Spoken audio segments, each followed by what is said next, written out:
Үш баланың әкесі Сабыржан Есетханұлы сыбайластарымен бірге 4 адамның біреуін өлтіріп, 7-ін жаралаған болатын.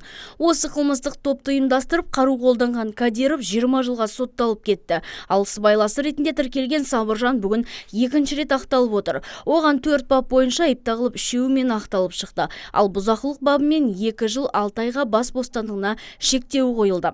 Әзірге ол жазасының 9 ай 21 күнін өтеп үлгерген.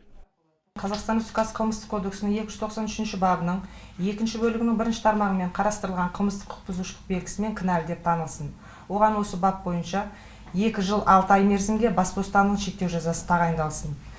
Есетханұлы Сабыржан Қазақстан Республикасы қылмыстық кодексінің 287 бабының 4 бөлігінде, 99 бабының 2 бөлігінің 7-9 тармақтарында, 24 бабының 3 бөлігінде, 99 бабының 2 бөлігінің 1, 7, 9, 14 тармақтарында қарастырылған қылмыстық құқық бұзушылық белгілерімен кінәлі деп танылып, бұл қылмыстық құқық бұзушылықтарды жасағандығы дәлелденбегендіктен ақталсын.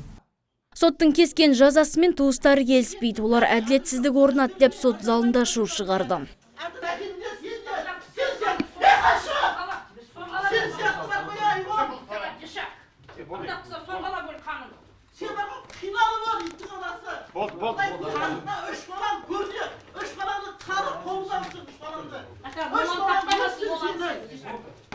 Айта кету керек, бірінші рет сотты болған Есетханұлы Сабыржан алғашқы сот отырысында ақталып шыққан. Шешімге риза болмаған жәбірленушілер қайта шағым түсіріп, сот ісі қайта қаралған болатын. Әлі де сот шешімін қолдамаймыз деп отыр.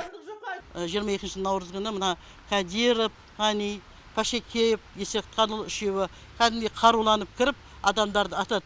Сол жерде менің балам өледі, винчестермен атады, екеуі қаруланып кіреді. Куәлар бар көрген. Барлық куәлар келіп сотта өздерінің жауаптарын берді, барлығы айтты, бірақ сот теріске шығарып отыр бәрін. Қанды оқиға 2015 жылы 22 наурызда түнгі сағат 22:00 шамасында орын алған. Мереке қарсаңында спорттық ойыннан сынға түскен апталдай жігіттер өзара сөзге келісіп, соңын төбелеске ұластырған. Мұнан соң топ-тобымен ерегіске шыққан жігіттер қару қолданып, біреуі оқтың құрбаны болған. Қазіргі таңда оқ атып айыпты деп танылғандардың 3-ші сыбайласы әлі күнге іздеуде жүр. Нұргүл Жолымбет, Амрат Адинаев, Абзал Турабеков, ТВК телеарнасы.